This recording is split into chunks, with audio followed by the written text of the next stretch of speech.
Hello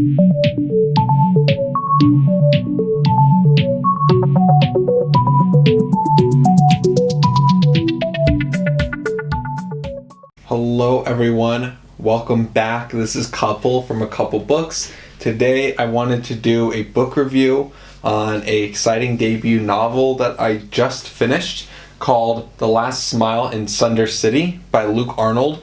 Luke Arnold is an actor. He starred in the Black Sails TV show, now a published author, and this is his first works, and the second book, Dead Man in the Ditch, is soon to come out. And this book is quite an interesting feat. It is an urban fantasy series, and this series revolves around a man named Fetch Phillips. He is a man for hire, as you could say. Kind of got the detective vibes of Dresden Files by Jim Butcher, except the difference being mainly in this series is that this is taking place in a world similar to ours, but not like ours in the slightest. It is taking place in a world where all the magical creatures, trolls, dragons, vampires, demons, all of them are real, very much so. And everyone knows about them. All the humans are well aware of their existence in this world. And in addition to that caveat, it's also a world where there's no more magic. So throughout the story, you learn about magic, and you learn how magic is not in this world anymore. And when magic left, a lot of these magical creatures have all changed for the worse. Dragons stopped flying. They are all dead now. Elves, when magic fled, they were drained of their immortality. They all grew old and died rapidly, and only the youngest of their species survived. Vampires no longer can drink blood and their fangs fell out. Trolls can't move. Werewolves are half turned now, so they are usually, for example, there's one guy in this book named Pete, and he was a werewolf, but when magic left, he half transformed, so half of his face is human, the other half is a werewolf face, and he lives in pain and agony. So basically, this world is just broken, and no one is happy, everyone's miserable. Since magic left, nothing works. The main story takes place mostly in Sunder City, which is sort of the capital of human and magical animal and creatures coexistence.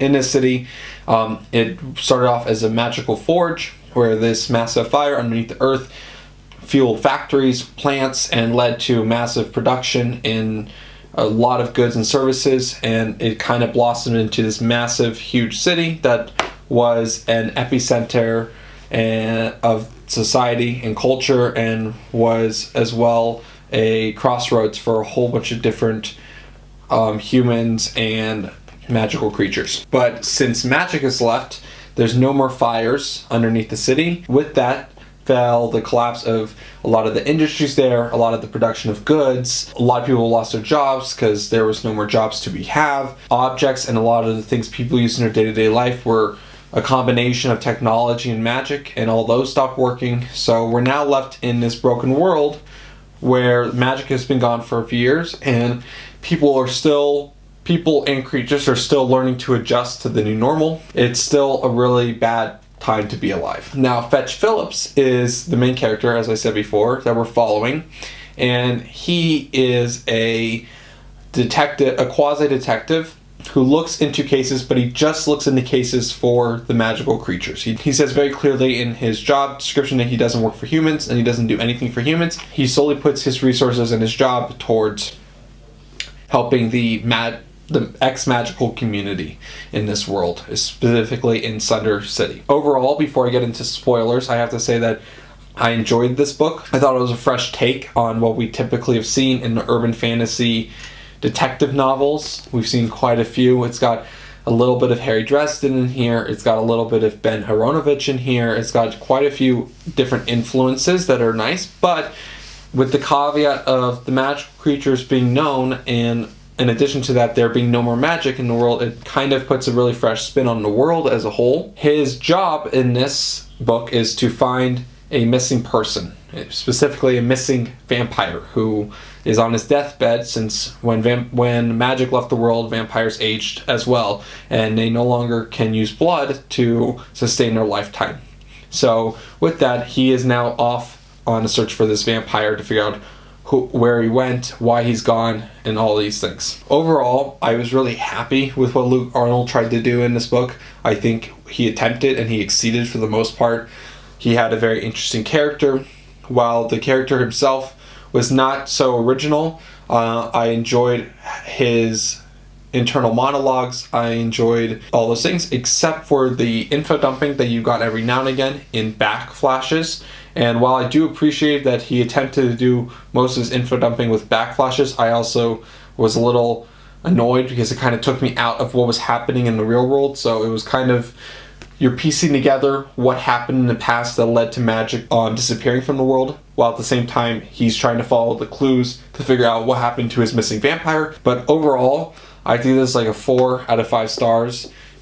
Really enjoyed it. I think it's a great debut novel. If this is his debut novel and it was this good, I cannot wait to see what the rest of the series will hold. I'm really looking forward to it. With that all being said, I am going to now move into spoilers. Spoiler time.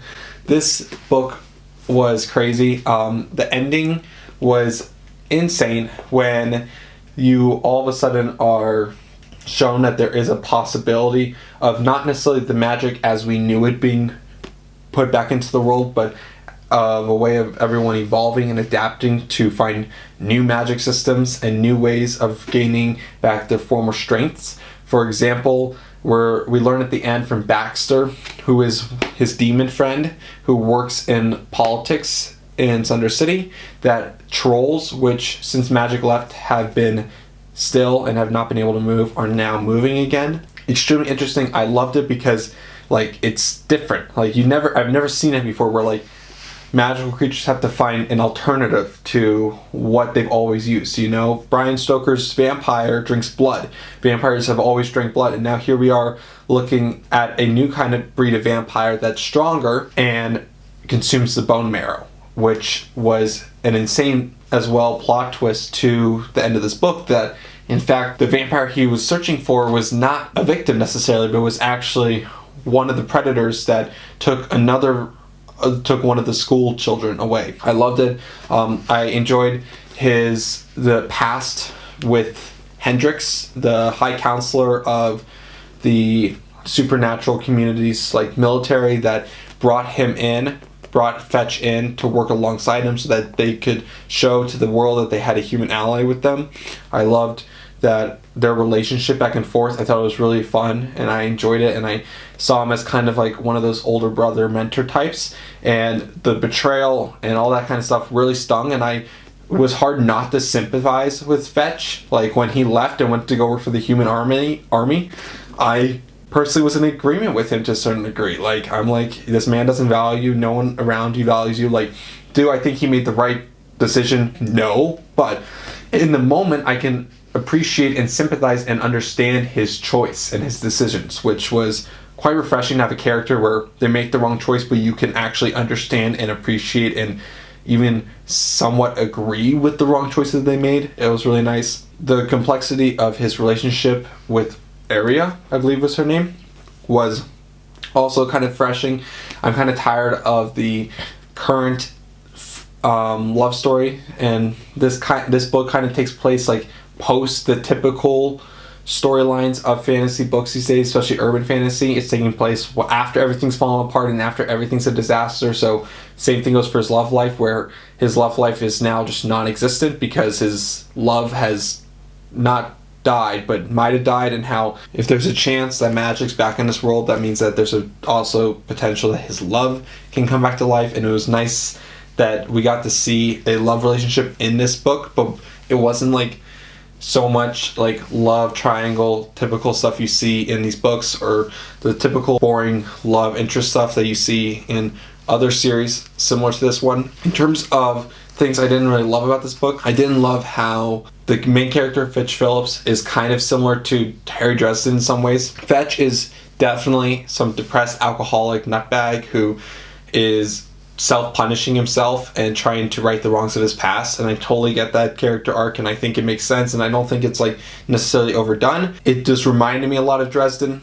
You know, Dresden at times is a very happy-go-lucky character, but also sometimes reflects some of the attributes you saw throughout this book in Fetch, of like the you know, the depression, the internal issues with himself, and that kind of thing. But overall, besides for that, I really enjoyed Fetch as a person. You know, even though he's a self-deprecating idiot, I enjoyed it. I also enjoyed the nice little lulls and breaks that we had throughout the story. For example, there's a restaurant or dining location that opened up near his house, and the owner, you find out at the end of the book, is like turned out to be like ancient warrior that was like world renowned, and like world leaders went to him for advice, and now he just like has like a little bakery, and the owner like is terrible at making his dishes, and so Fetch goes there like once every few days and like spends the money even though the food's horrible, just to like make him happy, make the owner happy.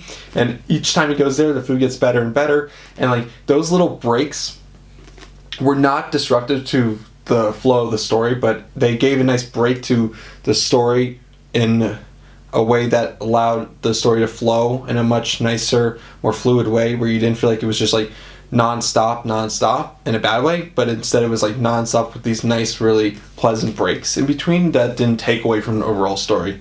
Overall, I really enjoyed this book. I thought it was good. I would recommend everyone read it. I'm looking forward to learning more about what happened.